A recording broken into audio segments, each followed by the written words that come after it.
সময় একদিন থেমে যাবে, আকাশের রং বদলে যাবে, পাহাড়গুলো গুড়িয়ে মাটির সাথে মিশে যাবে, সমুদ্র উঠবে আগুনের ঢেউ নিয়ে, আর পৃথিবী কেঁপে উঠবে তার অন্তিম যন্ত্রণায়। কিন্তু এই ভয়াবহ দিনের আগে ঘটবে এমন কিছু যা মানুষের কল্পনাকেও হার মানাবে, আর সেটা কিয়ামতের আগেই ঘটবে। পৃথিবীতে আসবে এমন এক জাতি যাদের দেখা মানেই ধ্বংস, যাদের আগমন মানেই শেষ সময়ের সূচনা। তারা মানুষ, কিন্তু সাধারণ মানুষ নয়। তারা এমন এক জাতি যাদের হৃদয়ে দয়া নেই, চোখে নেই অনুতাপ, মুখে নেই কোনো হাসি, শুধু আছে ক্ষুধা, রক্ত আর ধ্বংসের তৃষ্ণা। তাদের নাম ইয়াজুজ ও মাজুজ। ইয়াজুজ ও মাজুজ নূহ আলাইহিসসালামের বংশ থেকে আসা এক জাতি। এটি এমন এক ভয়ঙ্কর জাতি যারা হাজার হাজার বছর ধরে পৃথিবীর অন্তরে বন্দী অবস্থায় আছে। তাদের গল্প শুরু হয় বহু প্রাচীন এক যুগে, যখন দুনিয়ায় মানুষ ছড়িয়ে পড়েছিল পূর্ব থেকে পশ্চিমে, পাহাড়, মরুভূমি আর অন্ধকার উপত্যকায়। কিছু স্থানে মানুষ ছিল শান্তিতে, আবার কিছু স্থানে ছিল এমন জাতি যারা দুনিয়াকে ধ্বংসের দিকে নিয়ে যাচ্ছিল। সে সময় মানবজাতি ভয়াবহ যন্ত্রণার মধ্যে দিন কাটাচ্ছিল। পূর্ব দিকের এক অজানা প্রান্ত থেকে বারবার নেমে আসত এক অমানসিক জাতি। তারা ছিল মানুষের মতো, কিন্তু পুরোপুরি মানুষের মতো নয়। তাদের মুখ ছিল চ্যাপ্টা, চোখ ছোট, নাক নিচু, দাঁত বেরিয়ে থাকা, আর আচরণ হিংস্র জন্তুর মতো। তাদের দল নামলে শহর ধ্বংসে পরিণত হতো। শিশুর কান্না আর মানুষের চিৎকারে আকাশ কেঁপে উঠত। লোকেরা বলতো, এরা যেন দুনিয়ার সবচেয়ে অভিশপ্ত প্রাণী। তারা মাঠের ফসল খেত, নদীর পানি পান করে শেষ করে ফেলত, গ্রাম ধ্বংস করে এগিয়ে যেত, সেখানে মৃত্যু ছাড়া আর কিছুই থাকত না। পৃথিবীর মানুষ তখন হতাশ হয়ে পড়েছিল। কারো শক্তি ছিল না তাদের থামানোর। তাদের সংখ্যা ছিল কোটি কোটি, আর নিষ্ঠুরতাই ছিল সীমাহীন। কিন্তু কেউ জানে না, ঠিক সেই সময়ে আল্লাহ তাআলা একজন নেক ও শক্তিশালী বাদশা পাঠালেন, যিনি পৃথিবীর রাজ্য শাসন করতেন ন্যায় ও ঈমানের ভিত্তিতে। তার নাম ছিল যুলকারনাইন আলাইহি ওয়াসাল্লাম। তিনি পৃথিবীর পূর্ব পশ্চিম ঘুরে মানুষকে ন্যায়ের পথে আহ্বান করতেন।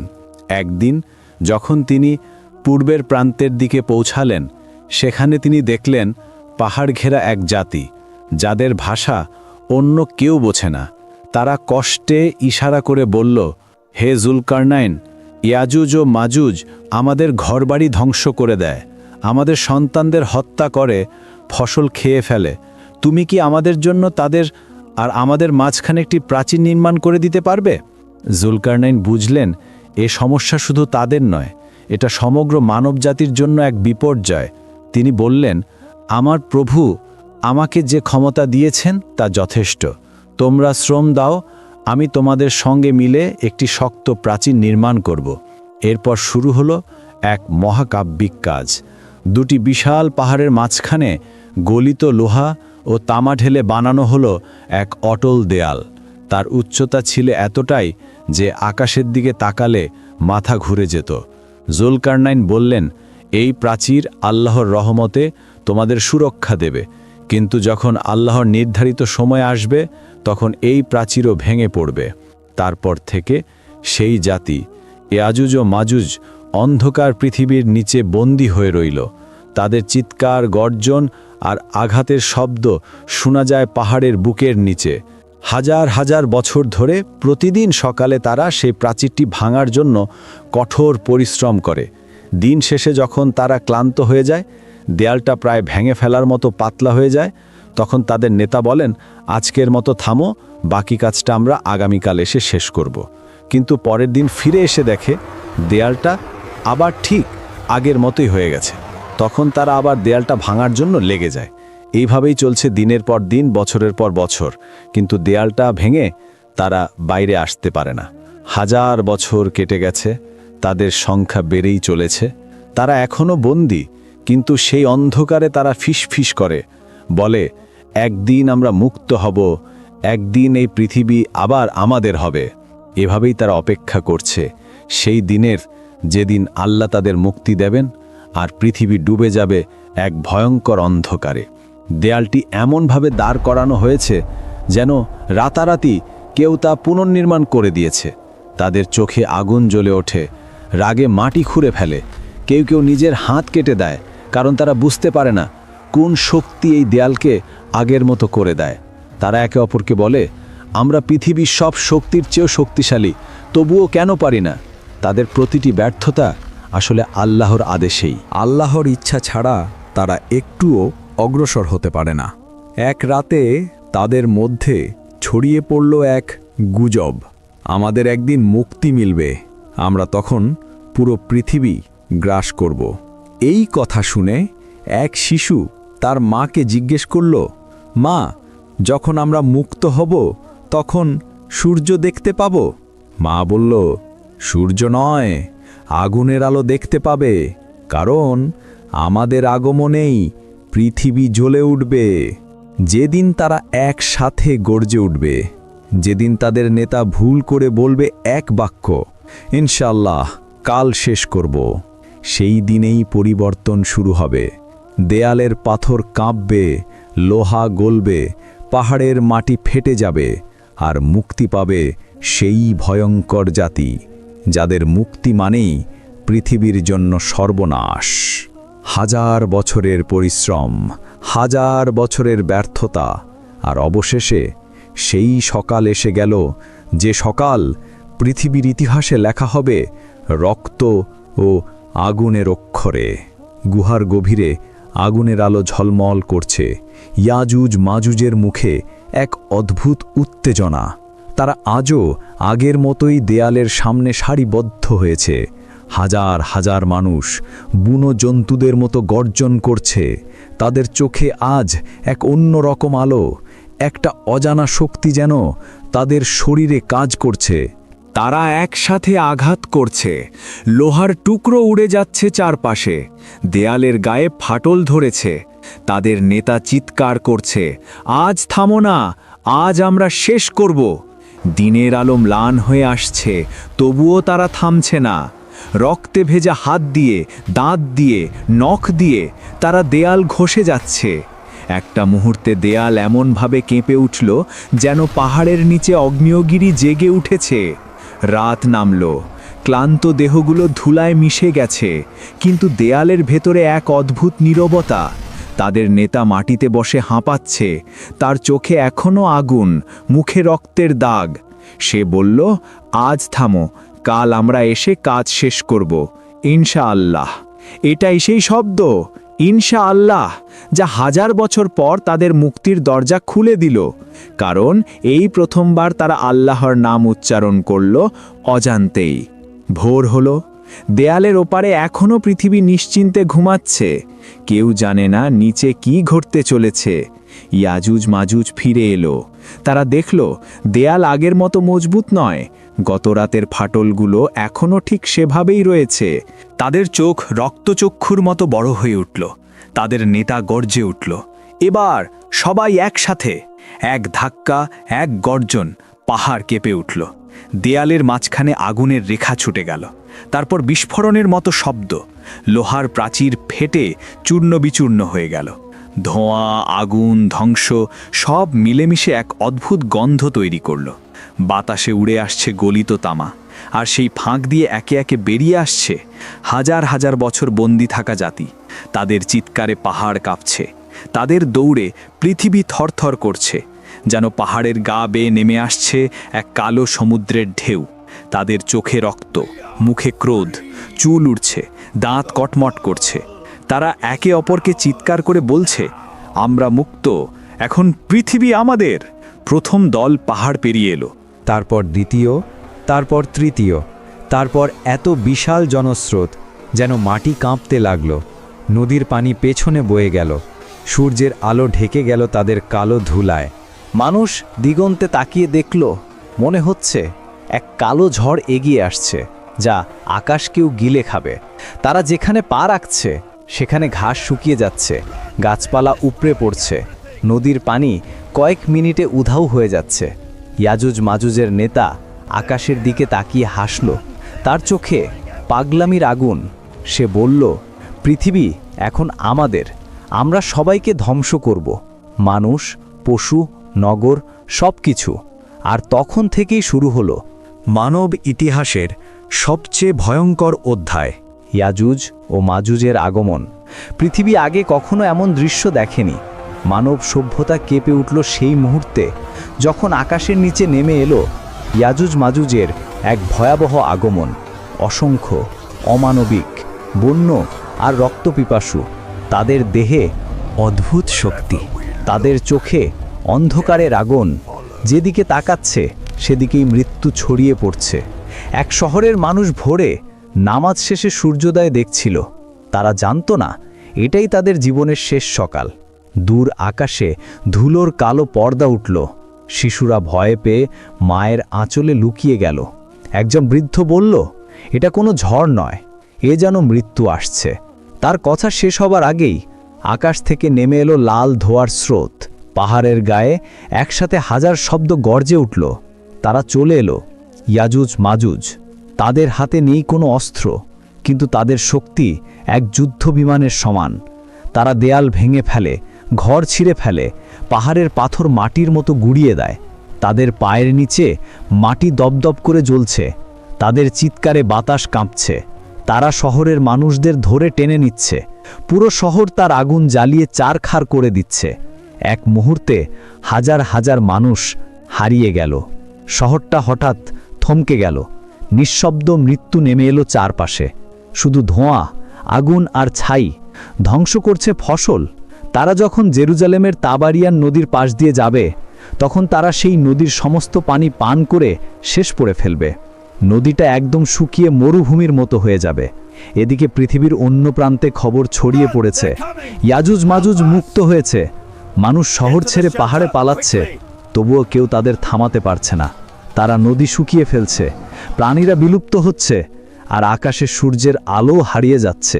ইয়াজুজ মাজুজ একে অপরকে বলে, আমরা তো মানুষকে শেষ করে ফেলেছি, এবার আকাশের ফেরেশতাদেরকেও শেষ করব। এই বলে তারা আকাশের দিকে তাদের তীর ছুড়বেন।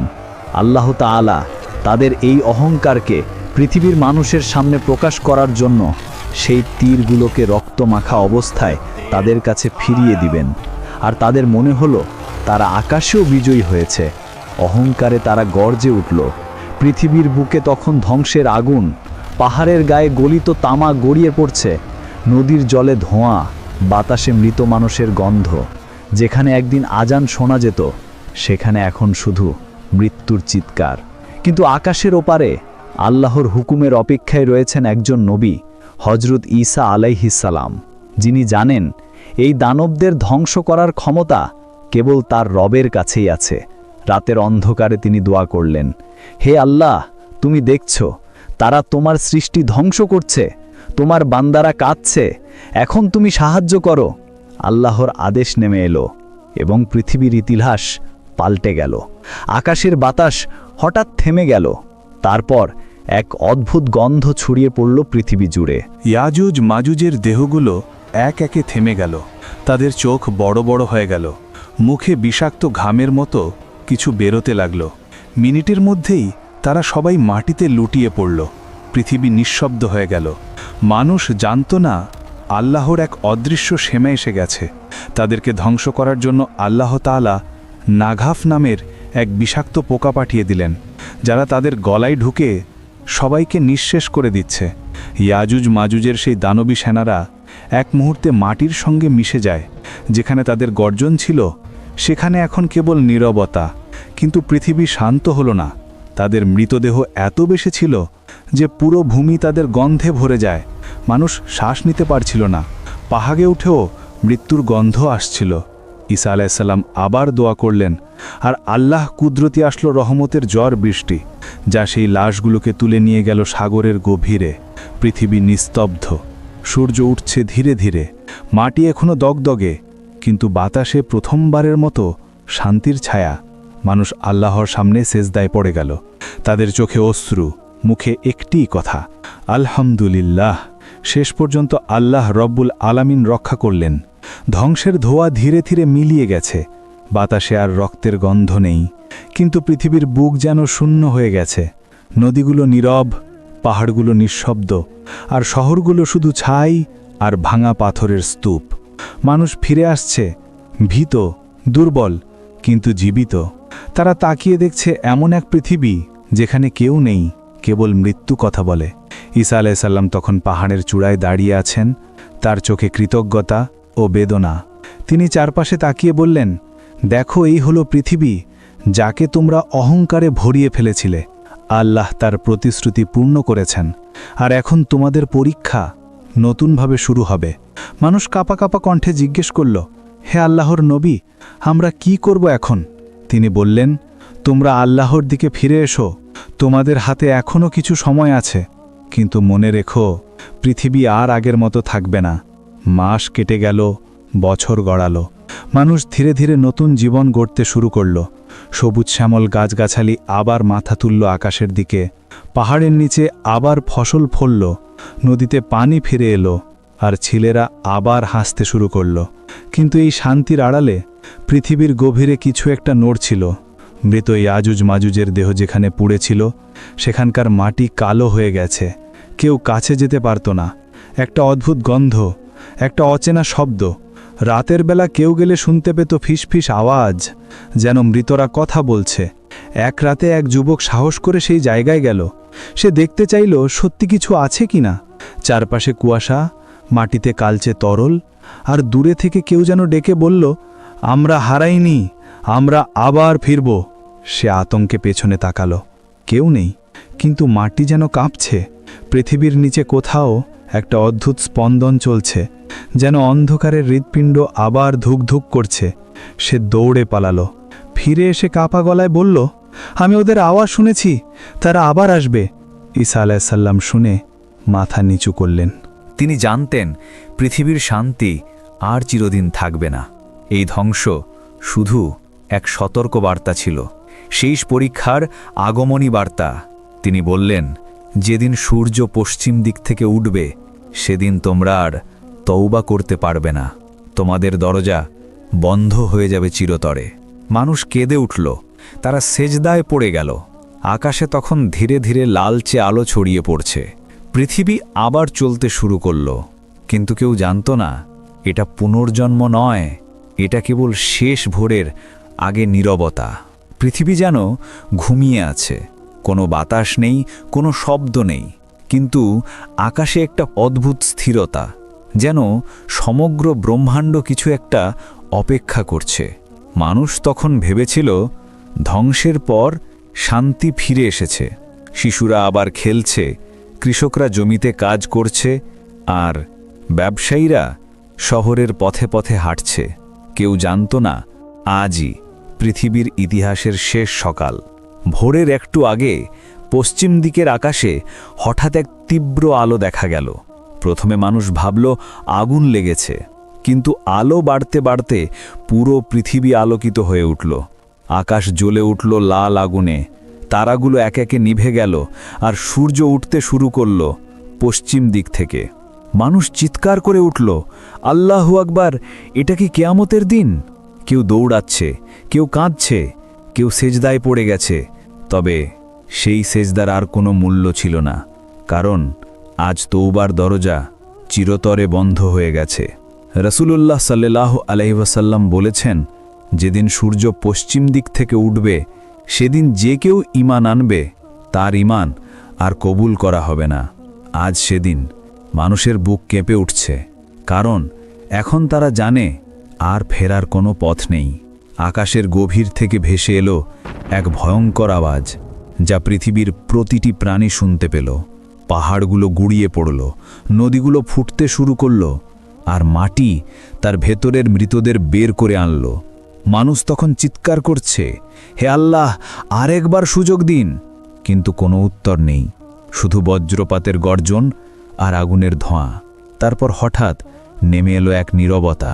সমস্ত প্রাণী থেমে গেল, পাখিরা উড়তে পারল না, পৃথিবী থেমে গেল তার কক্ষপথে। দূর আকাশ থেকে তখন ফেরেশতা ডাক দিলেন, ইয়া আইয়ুহান নাস উকুমু লিরব্বিকুম, হে মানুষ, তোমাদের প্রভুর সামনে দাঁড়াও। মাটি ফেটে গেল, আর সমস্ত মানুষ পুনরুত্থিত হল। রাজা, ফকির, ধনী, গরিব সব একসাথে এক স্থানে, এক নিঃসঙ্গ ভয়ে। মানুষ তখন দিশেহারা, সূর্য তাদের মাথার 1 হাত উপরে, ঘামে তারা ডুবে আছে, কেউ হাঁটু পর্যন্ত, কেউ কোমর পর্যন্ত, কেউ সম্পূর্ণ ঘামে নিমজ্জিত। ফেরেশতারা 4 দিক থেকে ঘিরে ফেলল। আর তখন আল্লাহর আদেশ নেমে এলো, সমস্ত মহাবিশ্ব নত হয়ে গেল। ফেরেশতারা বললেন, আজ ন্যায় বিচারের দিন, আজ কারো প্রতি অন্যায় করা হবে না। মানুষদের তখন এক এক করে ডাকা শুরু হলো। কারো হাতে আমলনামা, ডান হাতে, আবার কারো আমলনামা বাম হাতে। যাদের আমলনামা ডান হাতে তারা আনন্দে বলছে, আলহামদুলিল্লাহ, আমি রক্ষা পেয়েছি। আর যাদের আমলনামা বাম হাতে তারা চিৎকার করে বলছে, হায়, যদি আমার জন্মই না হতো। তারপর নরক খুলে দেওয়া হলো। তার আগুনের শব্দে পৃথিবী কেঁপে উঠল। যারা দুনিয়ায় অহংকারী ছিল, যারা মিথ্যা বলেছিল, যারা নামাজ ত্যাগ করেছিল, তাদের দিকে আগুনের স্রোত ছুটে এলো। চিৎকার, আর্তনাদ, পুড়তে থাকা আত্মার শব্দে আকাশ কেঁপে উঠল। অন্যদিকে জান্নাতের দরজা খুলে গেল। সেখানে প্রবাহিত হলো শান্তির বাতাস। সুগন্ধি ফুলের সুবাসে ভরে গেল চারপাশ। যারা আল্লাহকে ভালোবেসেছিল তারা হাসি মুখে জান্নাতে প্রবেশ করল। তাদের মুখে আনন্দ, চোখে অশ্রু আর হৃদয়ে কৃতজ্ঞতা। এটাই সেই প্রতিশ্রুতি যা আমাদের প্রভু দিয়েছিলেন। এভাবেই শেষ হলো পৃথিবীর অধ্যায়। সময় থেমে গেল, ইতিহাস শেষ হলো এবং শুরু হলো চিরন্তন জীবনের নতুন অধ্যায়, জান্নাত ও জাহান্নাম। এই গল্প বাস্তব, এটা ভবিষ্যতের সত্য দৃশ্য যা ঘটবেই একদিন, ঠিক আল্লাহর নির্ধারিত সময়। তুমি এখনও সময়ের মধ্যে আছো। ফিরে আসো তোমার রবের দিকে, তওবা করো আন্তরিক হৃদয়ে আর নামাজে ফিরে যাও, কারণ কে জানে আগামী সূর্য হয়তো উঠবে পশ্চিম দিক থেকেই। বন্ধুরা, যদি ভিডিওটি তোমার হৃদয়ে ছুঁয়ে যায় তবে তা শেয়ার করো তোমার প্রিয় মানুষদের সাথে। হয়তো তোমার একটি শেয়ারই কারো জীবনের মোড় বদলে দিতে পারে। ধন্যবাদ।